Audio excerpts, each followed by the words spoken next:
ஜெய் வாராகி, என் அன்பு குழந்தையே, ஏன் இப்படி குழப்பத்தில் தவிக்கிறாய்? என்னை கூட நீ சந்தேகமாத்தான் பார்க்கிறாய். உன்னை சுற்றி பல சக்திகள் இருக்கிறது. இந்த வாராகி நானும் இருக்கிறேன். அதை முதலில் புரிந்து கொள். உன் நேரத்தை நான் சரி செய்யும் வரை பொறுமையாக இரு. சதா காலமும் உன்னுடன் இருப்பேன் என்பதை நம்பு. கவலைகளை தூக்கி எறிந்துவிட்டு இந்த வாராகி இருக்கிறாள் என்ற நம்பிக்கையில் வாழ்ந்து வா.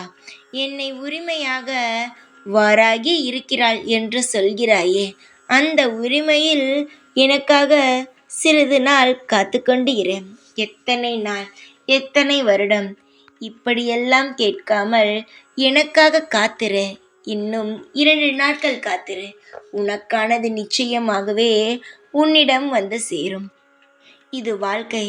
எடுத்தோம் கவுத்தோம் என்று எந்த ஒரு விஷயங்களையும் செய்யக்கூடாது, செய்யவும் முடியாது. பொறுமையாக இருந்துதான் செய்ய வேண்டும். அப்பொழுதுதான் வாழ்நாள் முழுவதும் அது நிலைத்து கம்பீரமாக இருக்கும். நீ ஆசைப்படுகிறாய் என்ற ஒரே ஒரு காரணத்திற்காக நீ எதை கேட்டாலும் தந்துவிட முடியுமா சொல்? அது உனக்கு இப்பொழுது தேவையா? உனக்கு இல்லை, இன்னும் சிறிது நாட்களுக்கு பிறகு தேவையா? இப்படியெல்லாம் நான் பார்க்க வேண்டும். பார்த்து அதை தெரிந்து கொண்டு தான் செய்ய வேண்டும். தங்கமே, நீ எதாக இருந்தாலும் அவசரப்படுகிறாய். அவசரப்படாமல் நீ நிதானமாக இரு.